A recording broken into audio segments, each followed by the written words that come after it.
Hey everybody, wanted to do a camper tour real quick, go through the positives and negatives of living in a camper. First, I wanted to show, so here's our camper, and then here is the national forest that surrounds us. My parents' property is completely surrounded by national forest, and we live on their property. About a year ago, my fiance and I made the decision that we could move to Montana in a decade, or we could just do it now, even though we weren't ready. So we started selling all of our things, saved all of our money, and we did everything we could to move here. The only thing we didn't have was where we were going to live. Right before that situation was getting difficult, friends of my parents gifted them this camper. It's 30 years old and it had started to sit there, but it was taken really good care of, so it's been perfect for us. 6 months after that, we made the move over, and we took about 3 months off because we were both overworked. 3 months later, my fiance decided to get an online teaching job. I started picking up social media, did TikTok, found that short form content was not for me. First things first, I'm just going to show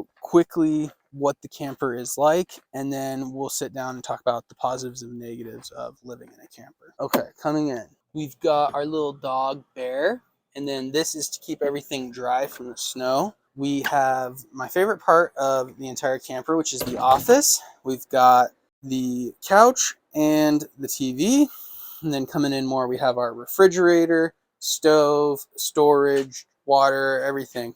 And then back this way, we've got this fan here because the airflow is horrible, and then we have a space heater to keep that back space warmer. Sink, this is where all of our clothes go. And then toilet, storage, we use this as kind of an everything, but it's actually the shower.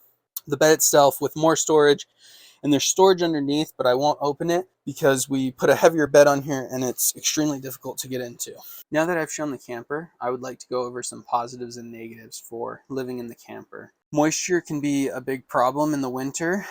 If you're using propane like we are, propane causes moisture. It's also warmer in here than outside, and because it's kind of going back and forth all the time, a lot of moisture starts to form in the windows. So every few days we have to clean that with a rag, otherwise it will start to cause mold. We also have the air heater going because that helps to dry it out too. Water, so we're not hooked up to direct water, and so any of the water we use for drinking or flushing the toilet or anything like that, we carry over. It's only 25 yards away, but it's kind of a frustrating process constantly having to fill these larger jugs and bring them in here. It's just something that has to get done every day, and it's not necessarily enjoyable.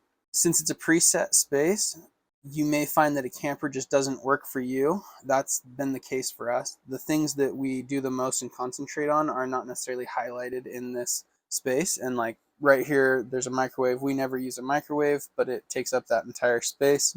There's a lot of things like that, or other places that could be more efficient, but because everything is preset, there's not much for us to work with. That is also a positive though, because it's giving us a really good idea for how we want to plan a smaller home in the future. The airflow is really bad because of the back loft space, so that's something that we have to deal with all of the time. As you saw, I was walking over that fan, and we have that heater there to keep it dry back there. It gets stuffy back there in the summer. It's a bit frustrating because of that. Because the camper's 30 years old, when it rains or like at the end of this winter when the snow goes, we're probably going to find more leaks. That's just part of a lot of those sealant things coming undone after 30 years. Cleaning is also a positive and negative. You have to clean more and keep your kind of tidy up more, but it doesn't take as long. So it's frustrating because within a day after cleaning, you can feel like the house is a mess again, but then within 10 minutes, you can pick it back up again. So it just feels like you're constantly picking up, cleaning, vacuuming, pretty much never stops. But it's not like a large house where you have to just do this deep clean that takes all day. Thank you for watching. If you're thinking about taking the leap into doing something that might be scary, maybe just try it. Do it for a year, and if it doesn't work out, you can always take a more traditional pathway. Now I wanted to go over the positives. So I have two positives. One, it gives us a private space away from my parents and anyone who's visiting. So in the camper, we get to have our own space. And number two, the camper allows us to live here. And that is my favorite part of living here. It's beautiful. This is just right across the road. It's about 50 meters. It's everything that we want right now, and the camper allows us to do that.